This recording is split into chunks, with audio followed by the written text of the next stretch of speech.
तर मित्रांनो ही आपली पूर्ण फॅमिली 17 जण आपले टोटल पाहू शकता. सर्वांचं मी तुम्हाला नाव सांगेन. आपल्या ट्रेनमध्ये सगळे बॅगी वगैरे सेटअप करून ठेवलेले आहेत, ते पण तुम्हाला लागवेल. तर मित्रांनो कसं वाटतं तुम्हाला? हर हर महादेव.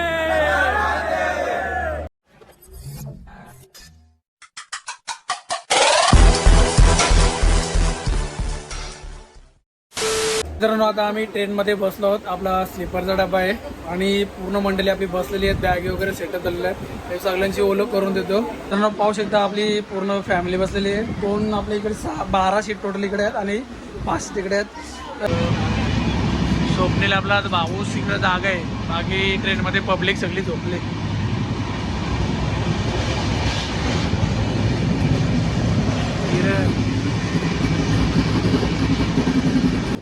हर हर महादेव मित्रांनो. तर मित्रांनो या व्हिडिओमध्ये आपण पाहणार आहोत 2 धाम यात्रेमध्ये आपण कुठे कुठे आणि काय काय फिरू शकतात ते. तर हा मित्रांनो मी स्वतःहून पॅकेज बनवलेला आहे आणि या पॅकेजमध्ये मी दरवर्षी मित्रांना आपल्या घेऊन जातो आणि या व्हिडिओच्या माध्यमातून मी तुम्हाला काय काय फिरणार आहे ते दाखवणार आहे. चॅनलला सबस्क्राईब नक्कीच करा आणि जेवढा आज हरिद्वार फिरणार आहे तेवढं पण तुम्हाला दाखवेल. 2 दिवसाच्या ट्रेनच्या प्रवासानंतर आपण हरिद्वार या ठिकाणी पोहोचतो मित्रांनो आणि हरिद्वार पूर्ण एक्सप्लोर करणार आहे, ते सुद्धा या व्हिडिओमध्ये दाखवणार आहे तुम्हाला. तुम्हाला तुमचं पण व्ह्यू दाखवतो. आपली पोर आता निघाल्यात गंगा स्नानसाठी, तर त्यांना घेऊन जातो तिकडं. तुला पाहू शकता बॅगी वगैरे लावलेत आम्ही. इथे 3 जणांची रूम आहे आमची. वॉशरूम वगैरे आहे, समोर आरसा वगैरे आहे बघण्यासाठी आणि या साईडला पण आपल्या रूम आहेत.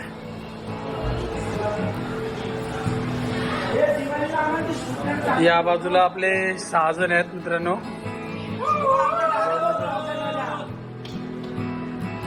आणि इकडे पण आपल्या मित्रांनो पाहू शकता आपले मित्रमंडळी गंगा स्नान करताना.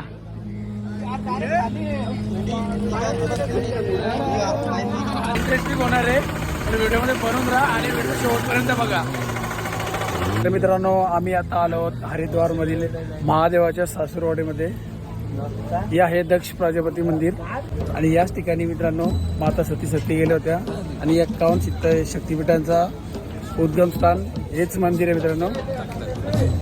दाखवतो मला इकडचं महादेव आणि माता सतीला ते उचलून घेतलेलं वगैरे इकडं स्टॅच्यू आहे आणि मंदिरात पण दाखवतो परिसरात काय काय ते. मित्रांनो पाहू शकता महादेवाने माता सतीला इथं उचलून घेतलेले.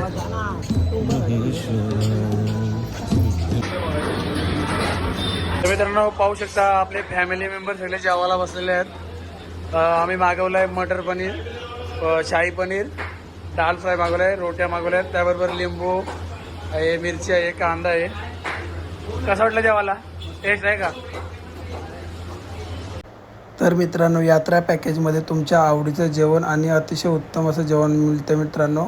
थाली सिस्टीम नसते, तुम्हाला जे आवडते ते तुम्ही खाऊ शकता. कसं वाटलं जेवायला तुम्हाला? व्यवस्थित आहे. कुठली भाजी आवडली? शाही पनीर. ओके. तर मित्रांनो पाहू शकता हा आहे मंदिराचा प्रवेशद्वार. आपण मंदिराजवळ पोचलो आहोत. आता आपल्याला चप्पल वगैरे काढायची इकडं आणि दर्शनाच्या लाईनीला राहायचं आहे.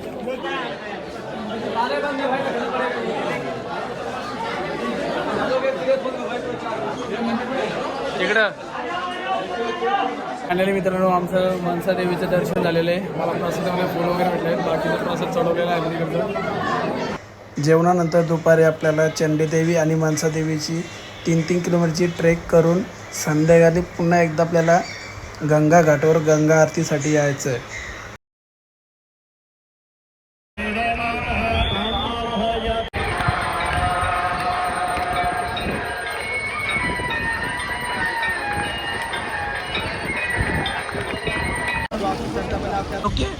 नेक्स्ट डे सकाळी 6 वाजता आपल्याला आपली गाडी पिकअप करण्यासाठी आहे, जे आपली 2 धाम यात्रासाठी काय. मित्रांनो आता आमची गाडी वगैरे सेटअप झालेली आहे, फोटो वगैरे काढलेले आहे. हर हर महादेव. गणपती बाप्पा, केदार बाबा की हर हर महादेव. फायनली मित्रांनो आता आम्ही हरिद्वारवरून सीतापूरसाठी निघालो आहोत. हरिद्वार ते रामपूर या प्रवासात मित्रांनो आपल्याला देवप्रयाग संगम आणि धारदेवीचं दर्शन करायचं आहे. संगमावर ज्या ठिकाणी अलकनंदा आणि भागीरथीचा संगम होऊन गंगा नदी तयार होते. तर मित्रांनो तुम्हाला दाखवतो संगमावर पोरं आपले येतात पाठी सगळी आणि ते थोड्या गाडी लावायला प्रॉब्लेम आहे त्यामुळे गाडी आमची पाठीत लागले. तर आम्ही इकडे फोटोशूट वगैरे करू, व्हिडिओ वगैरे काढू आणि ड्रायव्हरला कॉल करून इकडेच बोलू. फायनली आपण पोचलो देवप्रयाग संगमावर ज्या ठिकाणी अलकनंदा आणि भागीरथीचं संगम होतं आहे. मी तुम्हाला दाखवतो या साईडनी कसं येते. मित्रांनो हा इकडे थोडा कडून पाणी दिसते. ही आहे भागीरथी जी गंगोत्रीवरून येते आणि ही एकदम कडूल पाणी इकडनं मोठी नदी दिसते ती आहे अलकनंदा आणि या बाजूने संगम पूर्ण होऊन पुढे होते गंगा. मित्रांनो देवप्रयाग संगम दर्शन केल्यानंतर आपण पोहोचतो धारदेवी मंदिरात.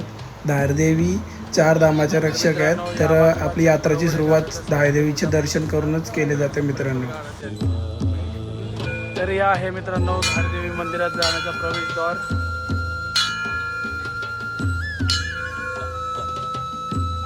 पूर्ण अलकनंदा नदीच्या वरती हा मंदिर बनवलेलं आहे मित्रांनो.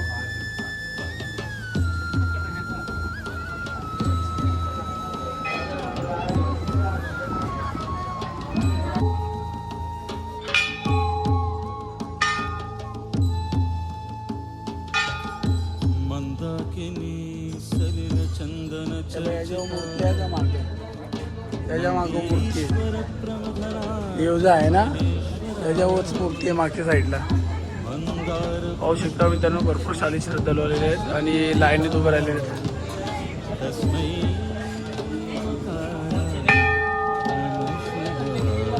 2 धाम 4 धामसाठी जेवढी पब्लिक येते ना मित्रांनो या ठिकाणी दर्शन घेतल्याशिवाय पुढे जात नाही आहेत. पाहू शकता शंकराची लाईन लागलेली आहे. आपले मित्र पण तिकडे पुढे आहेत आणि ही आहे अलकनंदा. आणि इकडे पाहू शकता अख्ख्या मंदिराच्या 4ही भोवतीने पूर्ण असे घंटा लागलेले आहेत. धारदेवी दर्शन केल्यानंतर आपण रामपूरला स्टे करतो मित्रांनो आणि सकाळी लवकर उठून केदारनाथसाठी निघणार आहोत. फायनली मित्रांनो आपण पोहोचलो आहोत सोमप्रयाग टॅक्सी स्टँडला. ज्या ठिकाणी तुम्हाला बुलेरो गाड्या भेटतील. पर पर्सन 50 रुपये तिकीट इकडं गौरीकुंडला जायचा. पाहू शकता भरपूर साड्या गाड्या इकडे लागलेल्या आहेत. सगळे श्रद्धाळू इथेशी येतात. हा जो मंदाकिनी नदीचा ब्रिज आहे मित्रांनो हा क्रॉस केल्यावर लगेच टॅक्सी स्टँड लागतं आहे.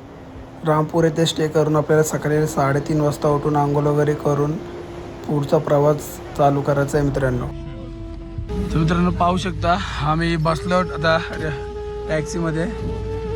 12 सीट घेतात मित्रांनो. तशी 12 सीट भरल्याशिवाय घेत नाही. आता पूर्ण चेचून भरतील.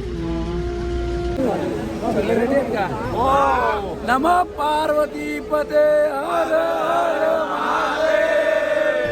तर मित्रांनो फायनली मी पोहोचलोय गौरीकुंडामध्ये ज्या ठिकाणी माता पार्वतीने तपश्चर्या केली होती आणि इथे माता पार्वतीने आंघोळ पण केलेली आहे. पवित्र कुंड आहे. पाणी एकदम गरम आहे मित्रांनो. पाण्यात असे बुडबुडे निघतात गरम पाण्याचे. हे गरम पाण्याचं कुंड आहे.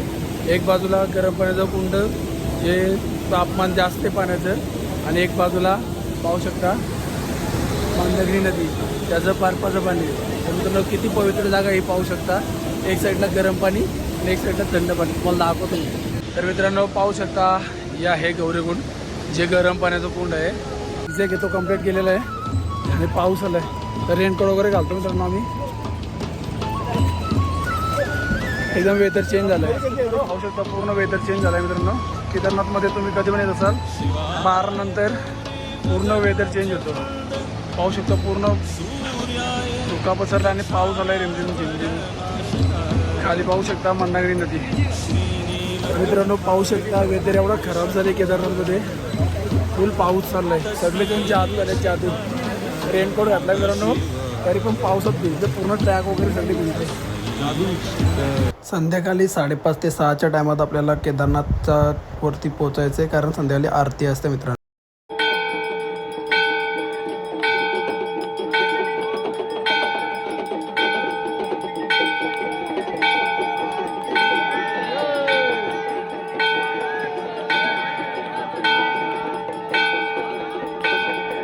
आरती दर्शन झाल्यानंतर आपल्याला आराम करून सकाळी पहाटे 5 वाजता उठून लाईनीमध्ये लागायचं असतं दर्शनासाठी. दर्शनाच्या लाईनीला पूर्ण गर्दी आहे. दर्शनासाठी आम्ही बसलो वगैरे घेतलेलं आहे. सगळी पोरं आपल्या इथं लाईनीत लागलेले. सकाळी 4 वाजता उठलेली सगळी पूर्ण सगळ्यांच्या आंघोळ घेतल्याने सगळेच एकदा जात होता दर्शनासाठी. केदारनाथचं दर्शन झाल्यानंतर आपण भीमशिला, शंकराचार्य स्टॅच्यू, अमृत कुंड, बाबा काल भैरव टेम्पल हे पाहणार आहोत. आगोरी बसल्यात आणि हे आहे मित्रांनो भीमशिला. 2013 साली जी आपदा आली होती त्या आपल्या नभेत गेला होता. असे गुरु आचार्य शंकराचार्य यांची समाधी इकडे मित्रांनो ते तुम्हाला दाखवतो. तर मित्रांनो केदारनाथ बाबाचे दर्शन झाल्यानंतर भैरव बाबाचे आपल्याला भैरव घाटीवर जाऊन दर्शन करायचे आहे, कारण भैरव बाबा हे केदार घाटीचे रक्षक आहेत. केदारनाथ दर्शन करून खाली उतरून आपल्याला स्टे करून तुंगनाथसाठी निघायचं आहे. तर फायनली मी पोचलो मित्रांनो जगातील सर्वात उंच शिवमंदिर तुंगनाथ. तुंगनाथ हे पंचकेदारमधील तिसरं केदार आहे. पाहू शकता हा तुंगनाथ बाबाचं गेट आहे आणि पलीकडे आरती चालू मित्रांनो. हर हर महादेव. तुंगनाथ महादेव हे जगातील सर्वात उंच शिवमंदिर आहे. हे चोपतामध्ये पडतो आणि इकडची 6 किलोमीटरची ट्रेक करून आपल्याला वरती यावं लागतं. दर्शन झाल्यानंतर आपण 1 किलोमीटर ट्रेक करून चंद्रशिलावर जातो. मित्रांनो पाहू शकता लाईन लागली आहे दर्शनाची तिकडे आणि या साईडला आपल्या मित्र वगैरे आहेत.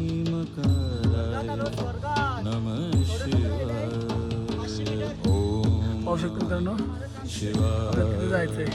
आम्ही वरती आलो. कसं लागलं जिथे स्वर पोहोच गए. तर मित्रांनो आपण आहोत आता चंद्रशिलावर. तुंगनाथ चंद्रशिला ट्रेक करून नंतर खाली उतरून आपण स्टे करून नेक्स्ट डे पोहोचतो बद्रीनाथसाठी. खाली अलकनंदा नदी वाहते तुम्हाला दाखवतो मी.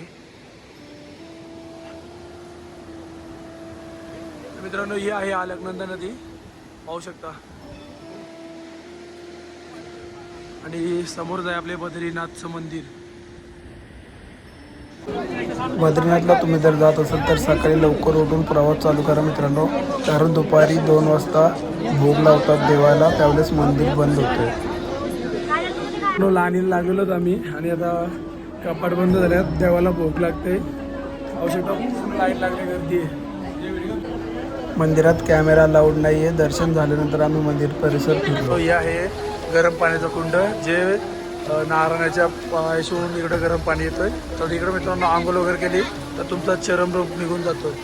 2 कुंड आहेत, एक पुरुषांसाठी आणि तिकडे स्त्रियांसाठी आहे. तर इकडे हातपाय वगैरे धुतले जातं, आंघोळ वगैरे धुतली जाते. दर्शन झालेले आहे आणि आता आम्ही चाललो भारतातील प्रथम गाव माना येथे. आपली पोरं सगळे उत्सुक आहेत माना गावला जायला. तर तिकडची सगळी माहिती देईन आपल्या जे मित्रपरिवार आहेत त्यांना आणि तिकडचं काय व्ह्यू आहे ते पण सांगेन. काय कुठं काय झालेलं आहे, महत्त्व, सरस्वती नदी, गणेश गुफा, व्यास गुफा, भीमपूल वगैरे सगळं काय आहे ते तुम्हाला दाखवून मी व्हिडिओमध्ये बनवून राहा. चॅनलला सबस्क्राईब करायला विसरू नका, शेअर करा आणि लाईक करायला विसरू नका मित्रांनो व्हिडिओला. पाहू शकता आपण आलो आता मानगावच्या प्रवेशद्वाराला. हे आहे मानगावचं प्रवेशद्वार आणि आतमध्ये पूर्ण गाव एरिया आहे आणि मार्केट आहे. तुम्हाला दाखवतो मी. मानागाव हे भारतातील प्रथम गाव आहे मित्रांनो आणि बद्रीनाथपासून फक्त 2 किलोमीटरच्या अंतरावर आहे. तर या गावातूनच 5 पांडव स्वर्गात गेले होते आणि गणपतींनी याच ठिकाणी गुफेत बसून 18 महापुराण काव्य लिहिले होते.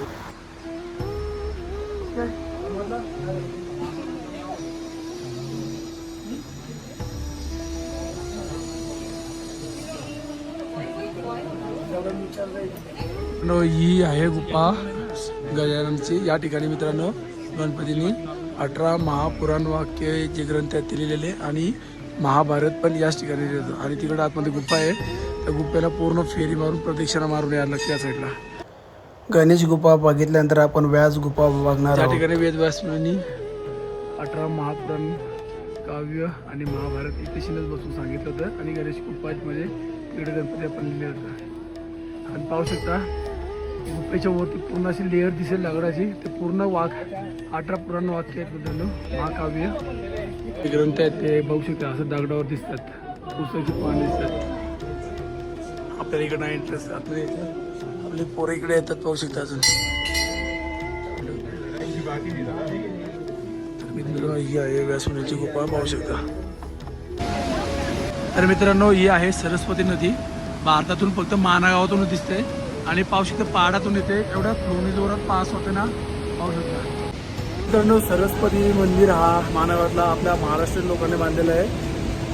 डॉक्टर विश्वनाथ कराड यांनी बांधले आणि पूर्ण देवी देवतेचं आपल्या महाराष्ट्रातील संत तुकाराम महाराज, ज्ञानेश्वर महाराज, विठ्ठल मंदिर, दत्तगुरूंचे मूर्ती आहे. मित्रांनो, हा पूल दिसतोय तुम्हाला, हा ब्रिज आहे ना, हा भीमानी दगड टाकलेला म्हणून याला भीमपूल म्हणतात. तर कथा अशी मित्रांनो, 5 पांडव जेव्हा स्वर्गात चाललेले त्यावेळेस इकडनं द्रौपदीला जायचा रस्ता नव्हता, जाता येत नव्हता म्हणून भीमानी पहाड तोडला आणि या ठिकाणी दगड टाकलेला आणि त्यासाठी पूल बनवला. याला भीमपूल असं म्हणतात मित्रांनो. हा सरस्वती नदीच्या वरती झालेला आहे आणि पूल आहे ना, त्यामुळे इकडे जाण्यासाठी रस्ता बनवला आहे. पूल एवढा मोठा दगड टाकलेला. मित्रांनो पाहू शकता इथे लिहिलं हिंदुस्थानची प्रथम चाय की दुकान, कारण हे भारतातलं पहिलं गाव आहे मित्रांनो. आणि इकडेच लोक चाय वगैरे पितात, ज्यूस वगैरे सगळं भेटतं इकडे. आणि समोरच पाहू शकता स्वर्गात जाण्याचा रस्ता, स्वर्गारोहण मार्ग. यातूनच 5 पांडव, द्रौपदी वगैरे स्वर्गात गेले होत्या. आणि हे त्यांचे स्टॅच्यू वगैरे लावलेले आहेत, तुम्हाला दाखवतो. मित्रांनो, या आहेत 5 पांडव, द्रौपदी आणि हा ते स्वान दिसते कुत्रे, हे आहेत यमराज, जे कुत्र्याचं रूप घेऊन त्यांच्या पाठी चालत होते. पहिले धर्मराज, दुसरे भीम, तिसरे अर्जुन, चौथे नकुल, 5वे द्रौपदी आणि 6वा सहदेव. असे 5 पांडवांची 5 मूर्त्या आणि प्लस द्रौपदीची आणि यमराजांची मूर्ती आहेत. आणि हे स्वर्गात गेले होते. फक्त धर्मराजच स्वर्गात वरती पोचले होते कुत्र्याच्या पाठी, कारण कुत्र्यारूपी हे यमराज होते. बद्रीनाथची टूर कंप्लीट झालेली आहे. आम्ही मानागाव पण फुल फिरलेलो. बरोबर, कसं वाटलं आपला मानागाव बद्रीनाथ? तर मित्रांनो, आता आम्ही परत चाललो आपल्या रूमवर आणि ही व्हिडिओ मी इथंच करतो मित्रांनो. आणि आता पुढचा प्रवास असेल आमचा ऋषिकेशचा, ते पण तुम्हाला तिकडचं दाखवेन मी. तर व्हिडिओ आवडल्यास मित्रांनो लाईक करा, शेअर करा, सबस्क्राईब करायला सांगा आणि प्लस कमेंट पण करा व्हिडिओ कशी झाली ती. हर हर महादेव, जय शंकर, जय बद्रीनाथ.